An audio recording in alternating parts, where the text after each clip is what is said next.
네, 디스코드 지분전쟁 주황이라고 하는 아이디를 쓰는 주황님께서 스테커뉴스라고 하는 곳에서 1.4 BTC를 사기당한 그런 이야기를 한글로 올려주신 적이 있어요. 그래서 또 이런 내용은 한번 리뷰를 하면서 또 교훈을 얻는 것이 좋을 것 같아서 허락을 구하고 이 링크를 이제 받았습니다.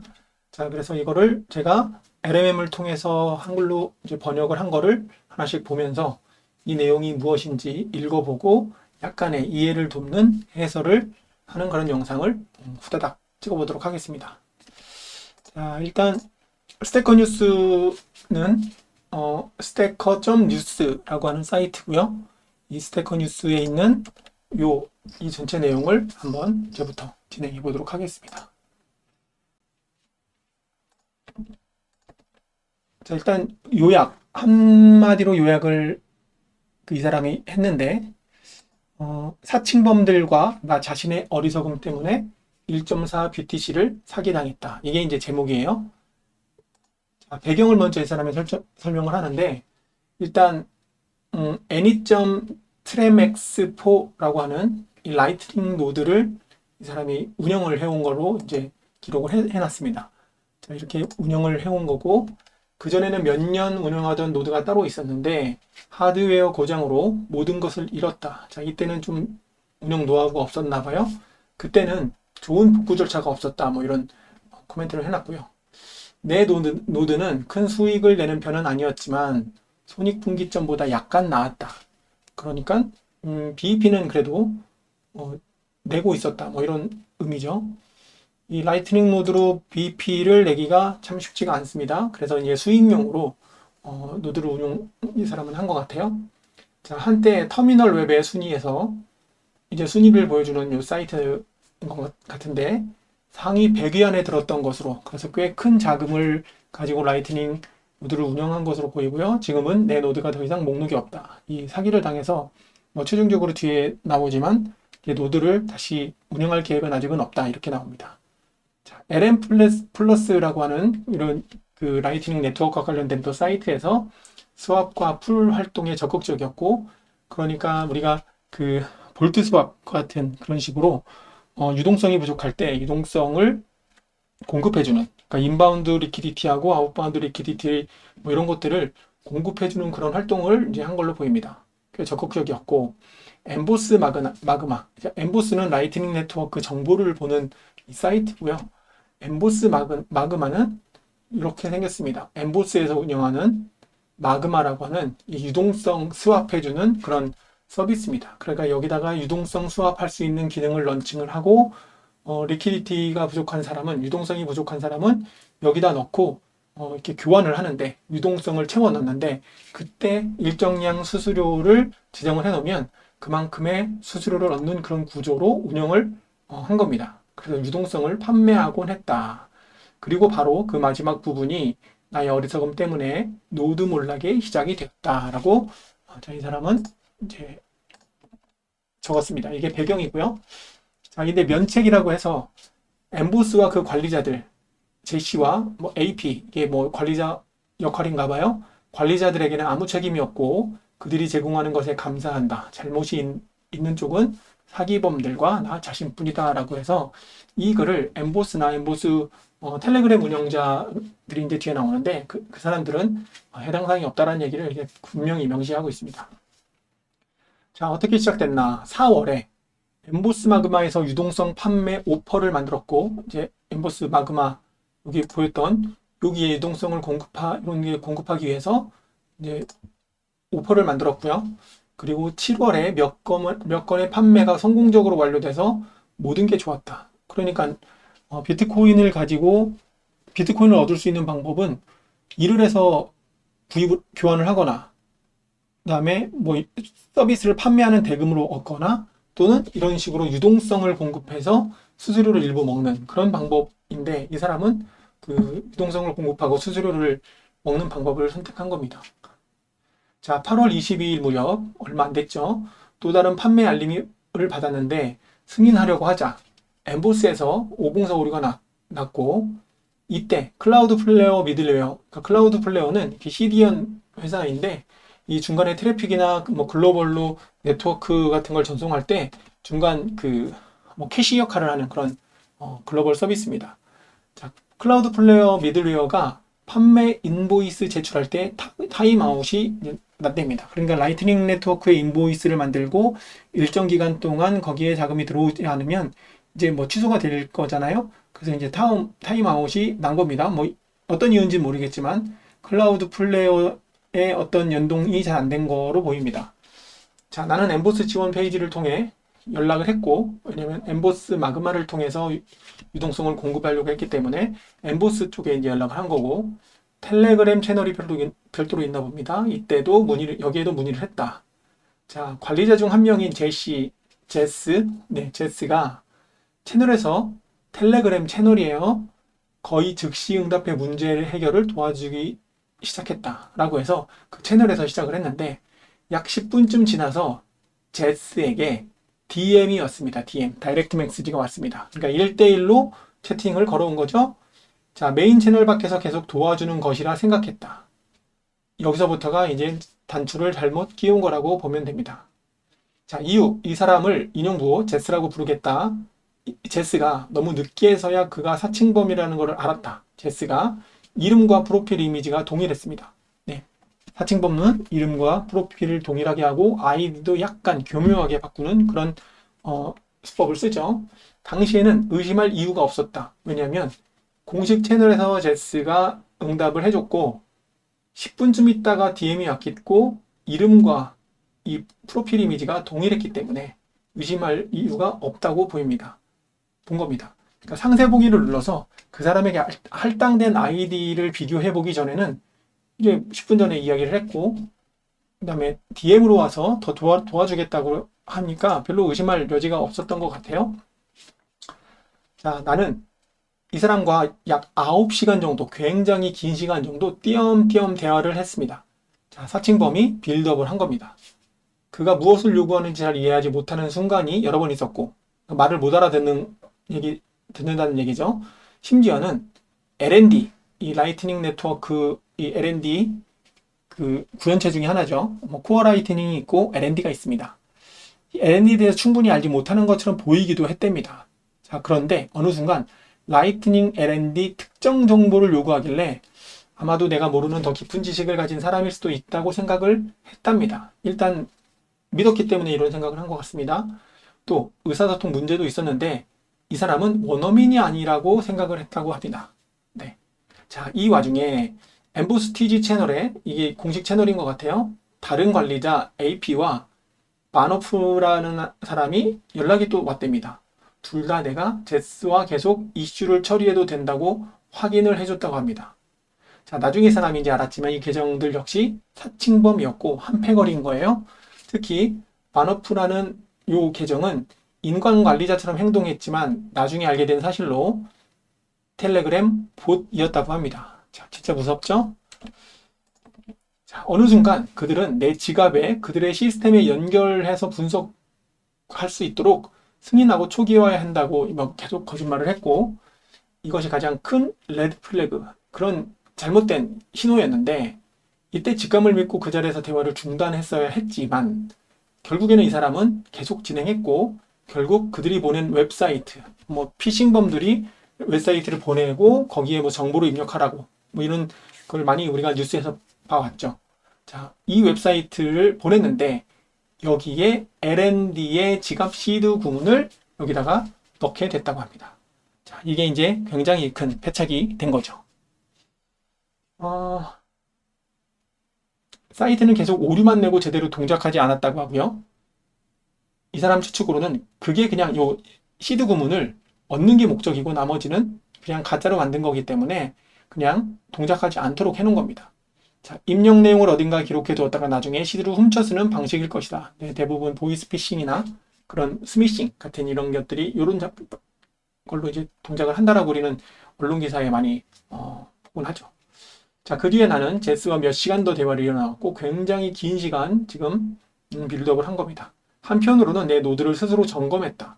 리소스 부족 혹은 어떤 나쁜 상태에 걸려있는 듯 보였고 로그에는 오류가 없었는데 액티브 HTLC가 빨리 처리되지 않았다라고 이렇게 나옵니다. 자, 이게 HTLC가 뭐냐, 액티브 HTLC가 뭐냐라고 이렇게 보면, 일단 요거 얘기하기 전에 L&D 지갑의 시드 구문이라고 이렇게 나오잖아요. 자, 여기서 이제 하나 배경 지식을 알고 넘어갈게. 우리가 비트코인 온체인 지갑, 일반적으로 얘기하는 비트코인 지갑의 시드 구문, 시드 프레이즈라고 하는 것은 BIP39라고 하는 그런 그 제안에 의해서 2048개의 지정되어 있는 영단어를 순서와 종류를 바꿔가지고 개인키를 이렇게 만들잖아요. 그래서 12개부터 12개, 24개 뭐 이렇게 사용하는 게 BIP39 시드 구문이고요. L&D에서 사용하는 시드 구문은 BIP가 아닙니다. 이거를 AZD라고 이렇게 불러야 될 것 같은데 AEZEED라고 하는 별도의 시드 구문이 있습니다. 자, 이 시드 구문은 라이트닝 랩스가 만든 확장된 시드 포맷이고요. 24개 단어로 고정되어 있습니다. 그래서 BIP39 단어와 다릅니다. 그래서 L&D 그 라이트닝 노드를 구축한 다음에 구축할 때 이 시드 프레이즈를 받아 적으라고 하거든요. 그때 24개가 나오는데 그 속에 있는 시드 프레이즈는 BIP39와 다르기 때문에 에지드라고 하는 그런기 때문에 따로 보관을 해야 되고, 그 에지드로 복구할 수 있는 것은 라이트닝 노드를 생성을 하면 온체인 지갑이 생기거든요. 온체인 그 지갑이 생기고 거기에 주소를 계속 만들 수 있는데 그 속에 있는 자금, 온체인 자금을 그 복구하는 데 사용합니다.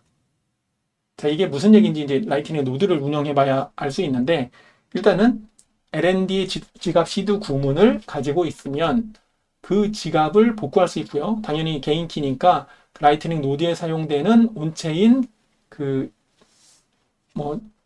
온체인 지갑을 복구할 수 있고요. 그 지갑에 들어가 있는 온체인 BTC를 빼가거나 복구하거나 전송하거나 할 수 있습니다.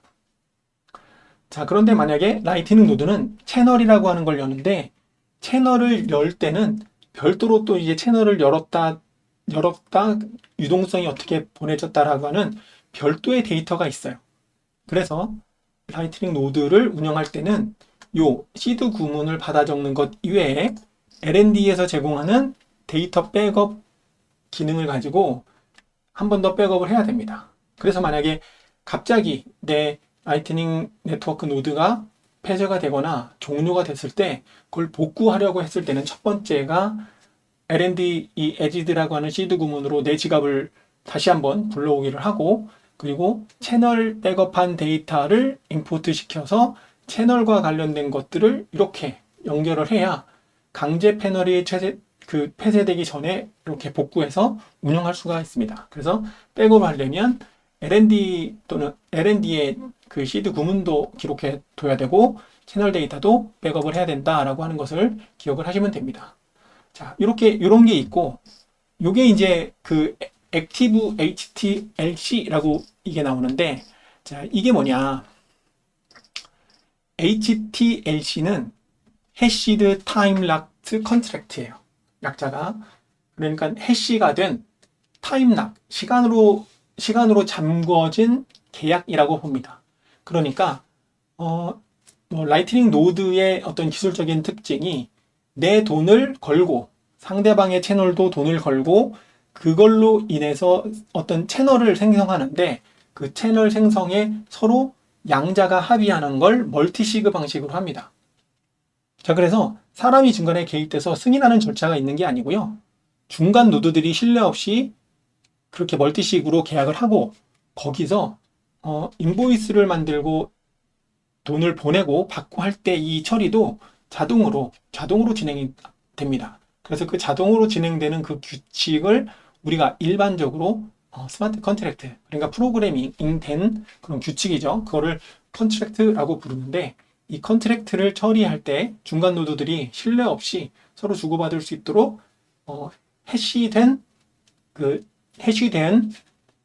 시간으로 잠궈진, 그러니까 일정 시간이 지나면 이게 자동으로 계약이 폐기되거나 이렇게 반환을 시켜주는 그런 루트라고 보면, 어떤 방법이라고 보면 됩니다. 그래서 해시락, 올바른 그 개인키가 있으면 지불금이 풀리고 타임락 일정 시간이 지나면 결제가 취소돼서 자동 환불이 됩니다. 이게 그게 라이트닝 네트워크의 메커니즘인데 액티브 HTLC는 요 그 자동으로 처리되는 해시드 타임락 컨트랙트 요게 자동으로 진행돼야 되는데 요게 현재 진행 중인 활성화되어 있는 요 진행되는 거래 규칙이라는 거죠. 이게 이제 오래 처리가 되지 않았다라는 얘기입니다.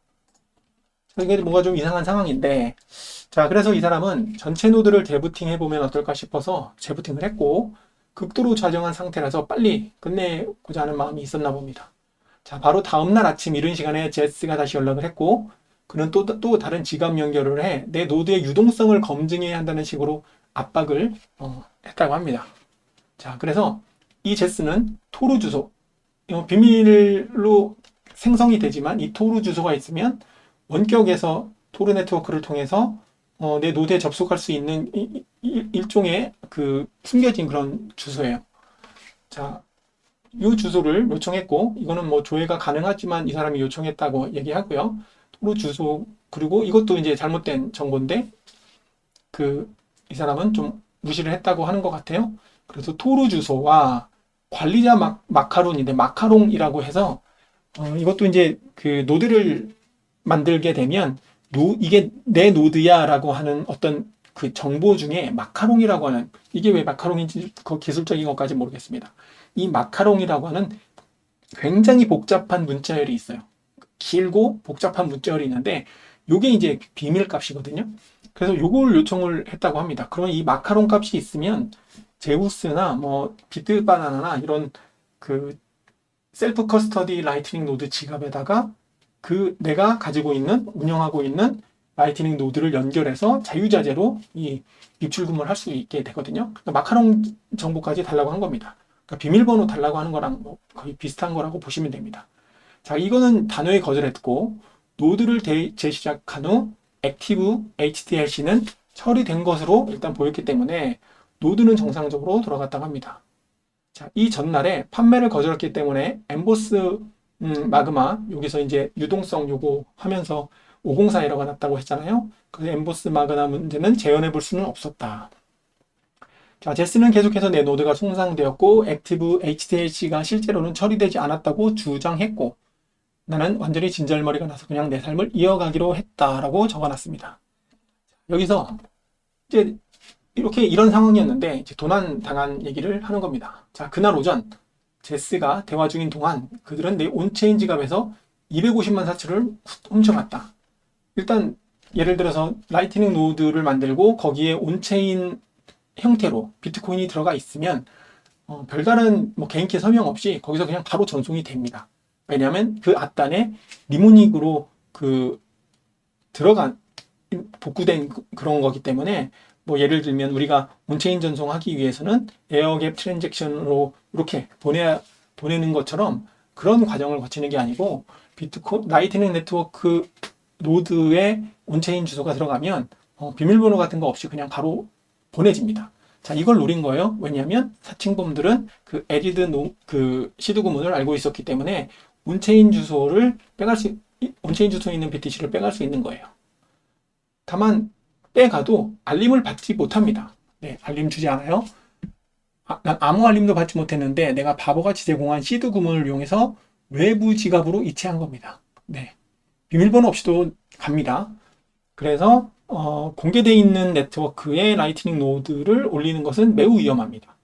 그래서 일반적으로는 우리 집에 공유기 속에 있는 사설망 속에 있는 192.168.0.1 0.3, 0.14 이런 것과 같이 내부 IP로 동작하는 내 플로드 속에서만 동작하도록 구성하는 게 베스트입니다. 자, 그래서 이렇게 갖고 8월 24일 저녁에 이 사기범들은 1.37BTC를 온체인 지갑에 있는 것을 또 전송을 해버립니다.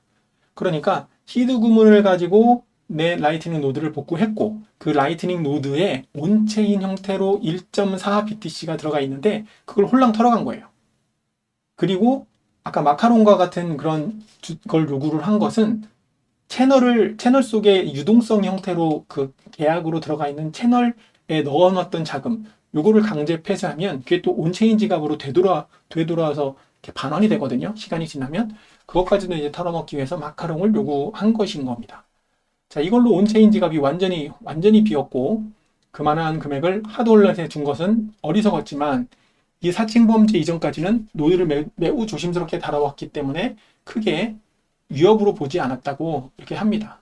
사실은 온체인 쪽에다가 많은 금액을 넣은 것 자체가 이 사람이 좀 패착을 일으킨 거라고 봅니다. 자, 자각이라고 써놨는데 노드는 정상적으로 동작하며 라우팅도 잘하고 있었기 때문에 문제가 있는지 몰랐고 LM 플러스의 유동성 수합을 참여하다가 채널을 열 수가 없었습니다. 왜 채널을 열 수가 없죠? 다 빼갔으니까요. 1.4BTC가 있었지만 채널을 열려면 온체인 지갑에 비트코인이 들어가 있어야 하고 그것을 채널을 여는 데 있어서 내가 얼마만큼의 유동성으로 채널을 열 거예요 라고 요청을 하면 아웃바운드 리퀴디티가 이렇게 딱 꽉 채워진 상태에서 열리거든요. 근데 여기에 이제 BTC가 없으니까 채널 크기 0 이하로 선택해야 된다는 오류가 계속 떠서 왜 그러지? 라고 봤더니 지갑 잔액의 0이었던 거를 이때 자각한 겁니다. 자, 이때부터 패닉이 왔고 온체인 트랜잭션을 보니 전날 지갑을 비운 2건의 거래가 있었다라고 이 사람은 이제 이 상황을 파악한 겁니다. 자, 이 사람의 반응. 나는 즉시 제스와 AP, 반도프에게 연락해서 무슨 일이 일어난 건지 물었는데 그들은 자기들이 내 지갑에서 자금을 가져갈 수 있는 방법이 전혀 없다고 부인했고 제스는 버그 인플레이션이라고 부르는 현상 탓으로 돌리며 근본 원인을 파악하려고 내 채널을 닫기 시작하라고 제안했다고 합니다. 자, 왜 채널을 닫으라고 이 사람이 제안했을까요? 채널을 닫으면 닫힌 금액이 온체인으로 들어오기 때문에 그걸 또 털어먹을 수 있기 때문입니다. 여기서 버그 인플레이션이 뭘까라고 제가 검색을 해봤는데 버그 인플레이션이 공식적으로 사용되는 그런 단어는 아닌 것 같고요. 이 사기범이 그 인플레이션 돈이 유통되는 그러니까 인플레이션이 통화량이 발행되는 그런 현상이 늘어나는 현상이잖아요. 그냥 그런 현상이다라고 이 사람이 이야기를 한 것 같습니다. 이 정확한 거는 저도 잘 모르겠습니다.